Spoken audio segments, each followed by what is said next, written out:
Hello everyone. Welcome back to the channel sharing knowledge about comprehensive self-development through good books.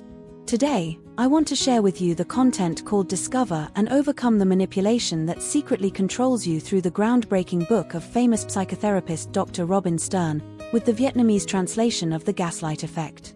Are you wanting to change yourself, hoping to become a good friend, a good employee, a good child? But no matter how hard you try, you still don't get recognition. Are you facing criticism from your partner, but always think they are right? Are you always the one who has to say sorry to your lover's parents or boss? Are your thoughts about yourself often influenced by the comments of those around you? If the answer is yes, then be careful. You are most likely being poisoned by manipulation in your daily life. There is a kind of hidden mental control under the manipulation of the person who controls us. We will gradually lose our sense of self, doubt everything we believe in, and eventually be willing to follow the orders of another person who controls us. This spirit is called by Dr. Robin Stern as the Gaslight Effect. With more than 30 years of experience in the field of consulting, Dr. Robin Stern, through this book, will show you how to recognize people who take advantage of human weaknesses to gradually push the other person into the depths of control. At the same time, she will show you how to break free from manipulation in relationships and regain your confidence and freedom. By reading this book, you will gain more psychological knowledge to help you know that it's not that you're bad, it's that you're being mentally manipulated, and you always deserve a better life with yourself. Mental manipulation is just 3 steps. With unreasonable and excessive requests, of course, I would refuse. This statement is most of our first reaction when talking about being manipulated by someone. Because everyone believes that I myself am not easy to manipulate. But the problem is, the excessive request is just the last step of the previous manipulation process. Before that, the controller will have subtle steps that you can hardly notice. In a movie called Gaslight, there is a story about a girl named Paula, who inherited a large fortune from her aunt. And a young man named Anton wanted to take possession of this fortune. He used sweet words to approach and marry Paula, and then began to manipulate her mentally daily. He deliberately hid some things away. When his wife couldn't find them, he said that Paula's memory was getting worse. Especially, he secretly adjusted the gas light to flicker continuously. When Paula asked, he said that the gas lamp was not a problem. Just to make his wife feel half believing and half doubting, half true, half devil. This small incident happened continuously, making Paula gradually believe that she was incompetent, had a bad memory, couldn't do anything well, and didn't even want to argue back. Because the scene in this movie is so special, the author named it and wrote it into a book, The Gaslight Effect. The author said that the phenomenon of mental manipulation and control exists widely in many relationships, in marriage, work, and family. Especially, you need to pay attention that it is a type of relationship created by 2 people. In the relationship of the gaslight effect, one person will be the gaslighter, and they are also the manipulator who plays the role of always being right about everything and constantly asking questions to the other person to make the other person lose confidence and eventually have to listen to that person. The other person is the one being gaslit, that is, the one being manipulated. This is the person who always lets the other person define the world for them. In the eyes of the manipulated person, the other person is always idealized. They expect to receive recognition, and if not recognized, feel useless. According to the author's analysis, the gaslight effect is divided into 3 stages. The first stage, we will doubt, is it really like that?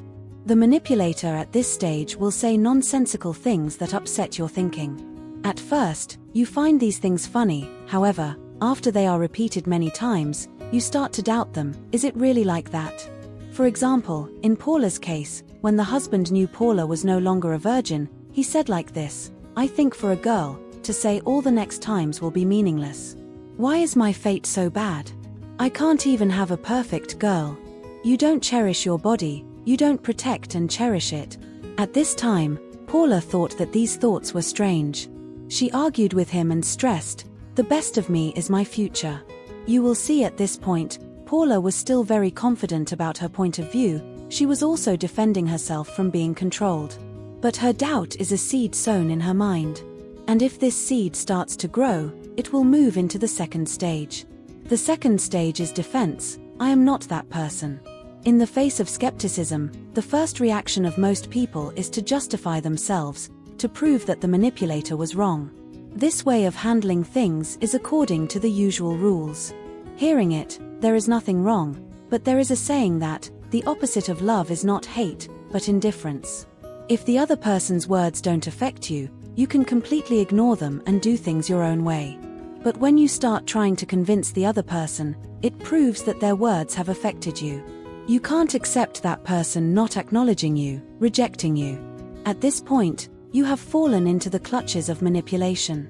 Like Paula, after failing to convince him, she started to believe that not being a virgin is a trivial thing. And finally, stage 3, pressuring the person to say whatever is right. After the first 2 stages, the manipulated person realizes that there is no way for the other person to acknowledge them anymore. So, they will begin to give up resistance and choose to comply with the other person, even if they feel that all of this is wrong and unusual. But it is during this stage that they have lost the power to self-awareness and speak out. You may not believe it, but you have voluntarily let the other person control you. The same type of mental control also exists not only in romantic relationships but also in work and family. You may also hear bosses say things like this: based on your current ability, if you leave the company, no one will hire you. When you are young, you have to strive, you have to endure hardships. Or the salary is not important. What is important is the development environment. I criticize you so that you can progress. Or in the family, parents say to their children, you eat my food, wear my clothes, can't I say a word to you? In this world, are there any parents who don't love their children? Or are parents doing this all for their children? Or a situation at the beginning of the book, where a father is in a hurry walking ahead, and a 4-year-old daughter is dragging herself along, falls down, and the father immediately glares and shouts, "Why are you so stupid?" It is unbelievable. How many times have I told you this? Even if it's a small situation, it can be the toxic gas from the gaslight. Perhaps you will say that manipulators are so bad. The manipulator is performing a unilateral act of hurting others, to seek pleasure, victory, and satisfaction in control. It is an act of the person who intentionally harms the victim. But the author has a different point of view. The author believes that the gaslight effect is a tango of 2 people. Meaning, this is not a victim theory for the gaslighter. Without your cooperation, your backward and forward movements, the other person cannot complete the performance alone. You also have to be responsible for being aware to escape the situation. But the question here is, why, knowing it is bad, do people still voluntarily cooperate to let the other side control them? We will have to look at 2 aspects here. Firstly, it comes from the fear of doomsday in this relationship. Many people are really afraid of disharmony and conflict with others, which will lead to them having to end the relationship, terminate a contract, lose a job, or not receive attention, etc. Therefore, when others deny their feelings, they will give in even when they know very well that the other person's words are not true. But to avoid conflict, they will also give up their point of view. The second aspect is the psychology of craving to be recognized. Why are people attracted to the 5 words unconditional love? Whether it's what others do for us or what we do for others. Looking at the issue more deeply, if parents can give their children unconditional love from the beginning, then when the children grow up, they will not seek it outside. There is a famous saying, lucky people use their childhood to heal their lives, unlucky people use their whole lives to heal childhood. The defects in personality, the hurt in emotions, and the inferiority complex from the human self mostly come from childhood. Going back to those who are easily manipulated. They carry those traumas with them over time, tend to idealize the controller. They crave to be recognized by others. It seems that without the other person's recognition, they will feel they are not good enough, not capable enough, and not liked enough. For example, Paula had no parents, and after her aunt passed away, she really wanted someone else to care for her. The appearance of her husband met this psychological need of hers. Even when she realized that her husband's behavior towards her was wrong, she still didn't want to blame him, but tried to keep the image of a perfect husband in her mind. According to the author, if you have even a little thought that, if I only rely on myself, things will definitely not go well, or, I need the recognition of others, or their acceptance to improve myself, then you will be easily controlled and mentally manipulated. 3 types of manipulators. Many people think that a relationship poisoned by the gaslight effect only appears in abusive relationships, or when encountering perverts like Paula's husband. But in reality, there are people who seem very gentle, kind, romantic, considerate, or very obedient to you, who are actually the ones manipulating you. Romance and compliance are the tools for that person to control the other person. Therefore, if you feel that you are showing signs of fatigue in a relationship, you need to stop, learn how to distinguish whether you are being manipulated by someone or not. The author has told us 3 types of gaslighters. They are manipulating in different forms. The 3 types are the charismatic, the nice, and the threatening. We will learn about the first type, the charismatic. This type of person often appears in intimate relationships. In fact, they can be called the king or queen, because they are very good at acting. They make you feel that the relationship between 2 people is super romantic and emotional, and can make life better. Therefore, you easily fall into the trap of passion. In the eyes of the person in love, the lover is a goddess. At first, everything will always be perfect, until one day, the other person may accuse you of doing something wrong, even if you are right. And of course, there will be arguments between you and them. But immediately, the effect of the conflicts will quickly pass, because the gaslighters of the charismatic type are very good at using intimacy and a little romance to override any existing problems. For example, they always give you a little flower, a gift, or something that makes you happy after an argument. Or, they humiliate you, but in front of others, they can praise you to the sky. If that gift doesn't work, they start to cry about how much they have given you, how much they love you, and so on, so that you feel guilty in your heart. When you are together, and you feel like you are always the one in the wrong, you will feel uncomfortable. Sometimes, you want to end it, but because you have invested so much emotion, time, and many other things into this relationship, letting go is never easy for you. Then, when a little attraction from sweet romance comes again, even if it's just a little, you are still willing to believe that he or she is loving you. This action is actually self-hypnosis, and you think that the conflict between you two is only a small problem and can be gradually resolved. However, over time, you don't realize that your self-awareness is also gradually destroyed. Next, the second type is the nice person. This is also the type of person that is the hardest to detect. True to its name, this type of person appears to be very kind, considerate, understanding, and often lets you win in every way. However, when you win, that person starts to become negative. So, it's obvious that the other person is complying with you, but you always find yourself feeling tired and sad. It's obvious that the other person is doing what you asked, but you feel like you're not getting what you really want. It's obvious that you have a good relationship, but you gradually lose interest in life and feel depressed. The nice type of gaslighter manipulates psychologically in this way, always under the guise of you are always right, but actually secretly conveys to you that you are wrong. Here are some signs to let you know if you are in a relationship with such a person and to let you know that this type of person does not respect your true feelings. Finally, there is the manipulator who uses threats. This is the most common type of control. The most common method of this type of manipulator is to be rude, hot-tempered, yell loudly, and look down on you. If they are not satisfied, they will impose many punishments, physical or threats. We can see this as an abusive behavior in a relationship. The one being controlled by the threatening type will find many reasons to endure it themselves. They may even find excuses to speak up for the manipulator. For example, anyway, he is a good father, he treats his children very well, and so on. Because you are afraid of the other person's threats, every time it makes you tense mentally and physically. Therefore, you give up the intention of defending yourself, and eventually you see the other person's false perceptions as your own perceptions. How do we get out of manipulation? It's not as difficult as you think. The author says that the way to escape control is very simple. You just need to accept one thing, that is, you are already an excellent, capable person and are loved by others, without needing recognition from the other person. Of course, saying it is always easy, and doing it is difficult. Therefore, the author has given us some suggestions as follows. First, you shouldn't ask who is right and who is wrong, but you should ask yourself, Do I like this way of being treated? Right and wrong are often defined by the person in control. Therefore, arguing about who is right and who is wrong is meaningless. What we need to do is focus on our feelings. For example, in the case where the other person criticizes and belittles you about virginity, about the way you dress, or about your habits, you should not wonder whether what that person said is true or not. Instead, think about it. Do you want to continue a relationship with a person who has a different worldview than you? By focusing on your feelings, you will not easily be controlled.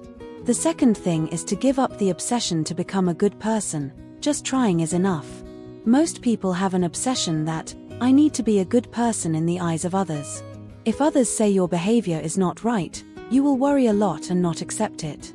The author reminds everyone that if the other person really wants to manipulate you, that means they are selfish and only love themselves, then whether you are good or not is not important to them. Because no matter how good you are, the other person will find a reason or something to suppress your spirit and lower your self-confidence. All you need to do is try your best. If there is no way to become a good person in the eyes of others, then it's okay. It is their boundary. Your job is not to do anything you regret, and that is enough. Just like in the book Dare to be Hated, it advises you not to care about other people's judgments, not to be afraid of being hated by others, and not to pursue being recognized by others. If you do not dare to do these things, you will not be able to live your own way, meaning you will not be able to have freedom. And then, thirdly, do not debate, do not argue. The author believes that if you are accused by someone for ridiculous reasons, the best response is to be silent. She emphasized that whenever you try to prove yourself right, you will almost certainly start a tango with the toxic gaslight. If you want to prove yourself right, then in fact you are trying to gain the approval of others. This will only make you more vulnerable to manipulation. The best thing you should do is say, I don't want to argue with you about this, then continue with your own work. And the fourth way, the last way, seek outside support, especially the support of professionals. There may be someone asking, if it was really my fault, and the other person pointed out my mistake, then why should I blame them? First of all, you may have really made a mistake or not done well enough. But there is a very correct way to behave in relationships like this. Aim at the task, not the person. Meaning, if the person wants to give you feedback on your behavior, there is nothing wrong with that. But if the other person insists that you are a bad person after a certain behavior, then you must be cautious.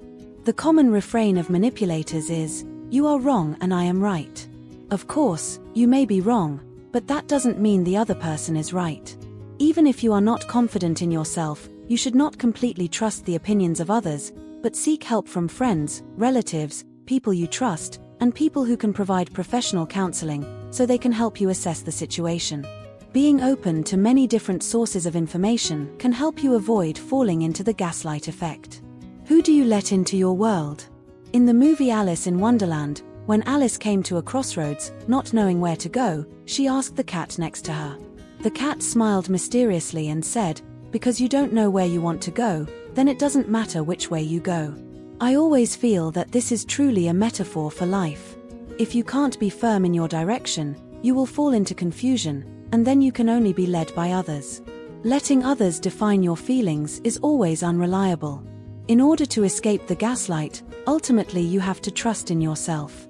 Trust, surely, that only you can define yourself, and your feelings must be respected by others. Please ask yourself, why should you be angry at the objections of others? That is their opinion, you do not need to explain. People will always find a way to prove that I am right, and others are wrong. This is a psychological weakness of most of us. If you don't have this concept readily, you will never see the gaslight flickering. So, who will you let into your world? If you are too confused in your relationships, then please close your eyes, find a quiet place, and give yourself a few minutes. Imagine you are living in a house with a tall and sturdy fence.